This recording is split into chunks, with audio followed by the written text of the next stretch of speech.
Tatiana, congratulations on your new book. Tell us all about it. Well, it's my novel. It's Flickering Lights. Great. What kind of novel is Flickering Lights? Well, it's a different novel from my other novels because it's a science fiction. I usually write about historical facts, and this is not it. This is all my imagination. Is this your first? No, this is not my first science fiction. This, in fact, is my third science fiction. And it has different elements in it. This is why it's a third. The first one was started in the 1970s. Just like everything else, it goes throughout my life. And what is the premise of the book? The premise of the book is that we have a problem after the pandemic. We continue to have the problems we face today, which is our ecological problems, the problems of population, the problems, obviously, of the fact that we are so materialistic. All these things come together, and the premise is that we have somebody, a group of people, of persons, or whatever we call them, from another planet who come to help us, and that is the premise. Wow, what a great premise. Anything else that is different about it? Well, most science fiction books, have these great machines and have all these things that are futuristic from the point of view of their authors and thought processes. I've made this a science fiction novel where someone who does not know that these beings are from outside of our planet will never be aware that they are different from anyone here. This is how they work. They work unseen in our planet. And one of the reasons I did that is because I believe that is possible. I'm not saying it's probable, but I'm saying perhaps we have had visitors, beings from other planets that have come throughout our history. We don't know. I don't think we will know, because as we progress, if we're still on this planet, we might travel to other places. How would we present ourselves? This is part of the premise of this book. When did the idea come up? Well, the first time the idea came up was in the 1970s, when I was in my 20s, my late 20s. And when we already were facing the problems we are facing today, which is the environment and population growth, and we were not taking the measures we should. We started taking partial measures, but I was thinking further ahead, and I was thinking, how would it be possible for us to not face what we're facing, to have a better future for all of us? This is when I started, and I said, the science fiction books we have are so, let us say, far out. They're not very, I wanted to have something more realistic, and so I created a realistic science fiction. That, I think, was my first idea. It was different from what I have here, but it is so realistic. Nobody who doesn't know that these people are from some other universe or some other planetary system knows that they are from there. They seem to be just like us. That is amazing. Why did it materialize now? Well, it materialized now because, believe it or not, in the precursor to this novel, which I actually hope to put out because I think it would be nice for people to see how it has changed in some ways. It's called Lights. What I have is, I have an epidemic. I did not call it a pandemic because when in the 1990s I started writing that, we didn't really talk about pandemics, but there was talk of epidemics, a worldwide epidemic, which has a certain result.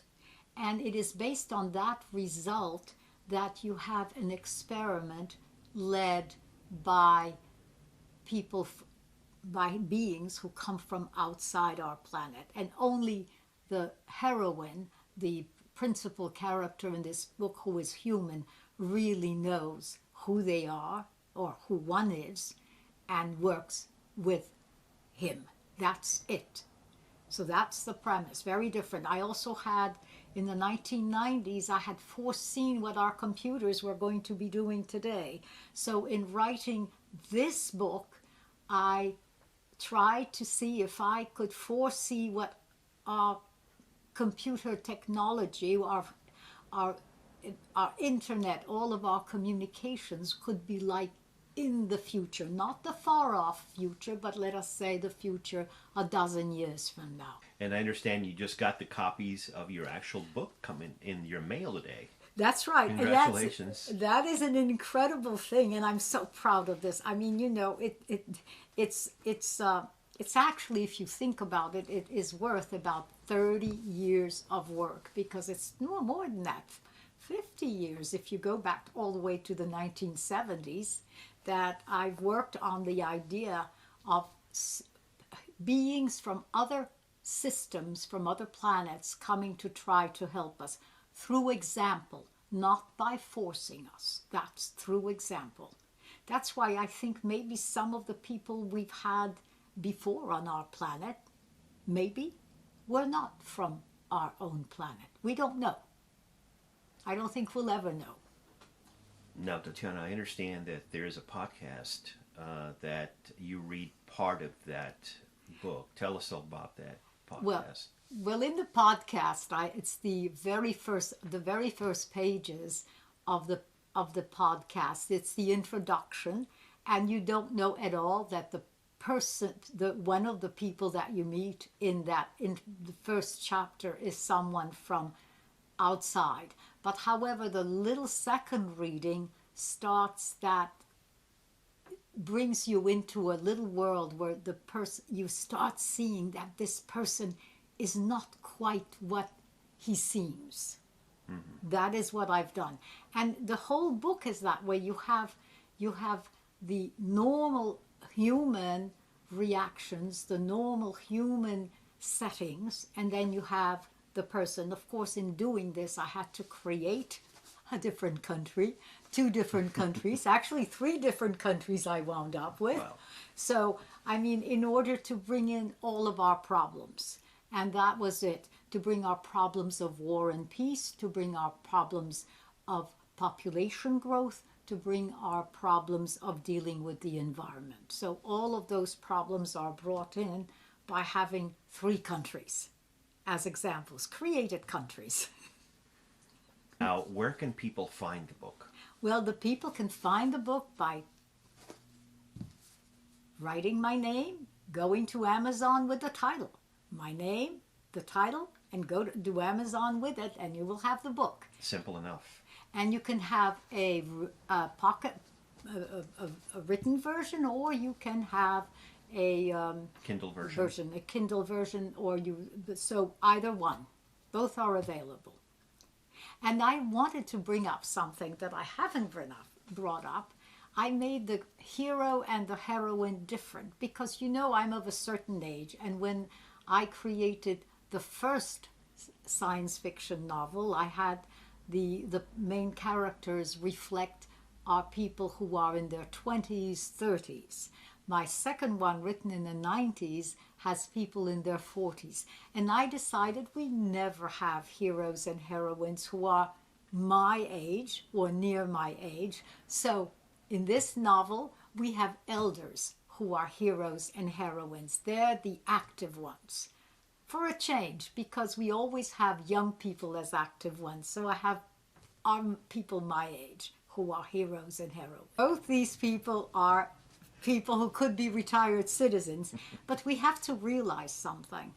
We lay aside or do not pay attention to our elders, but look at the leaders that we have in the world.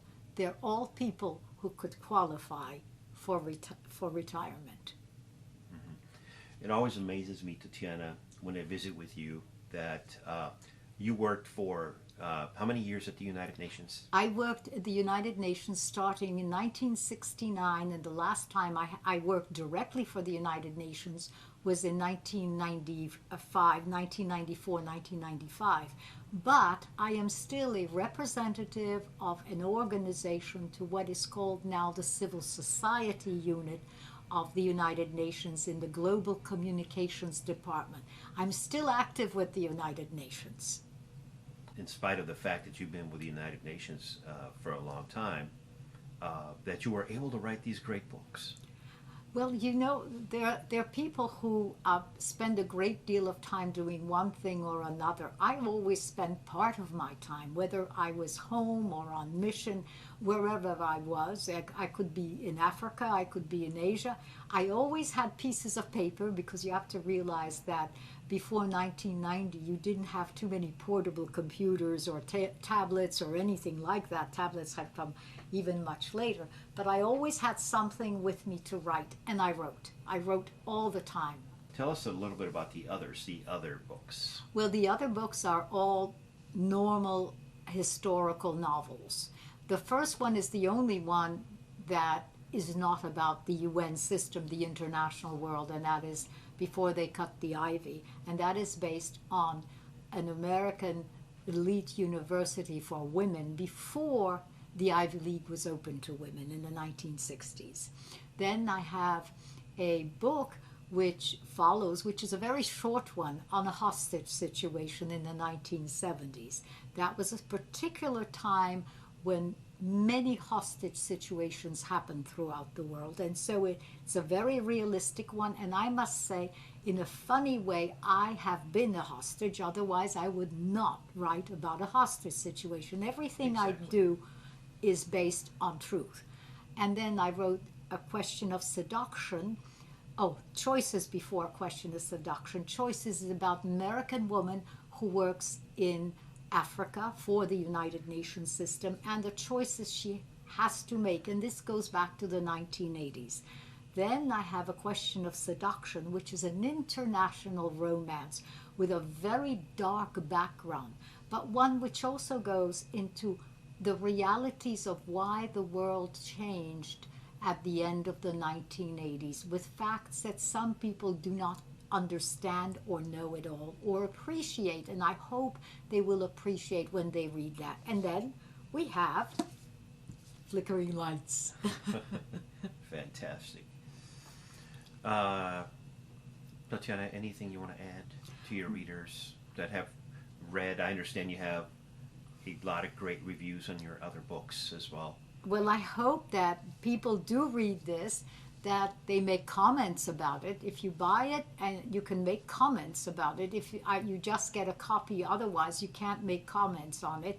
And we authors need your comments, need comments from readers. So I'm looking forward to your comments. Tatiana, thank you very much. It's good visiting with you. Thank you.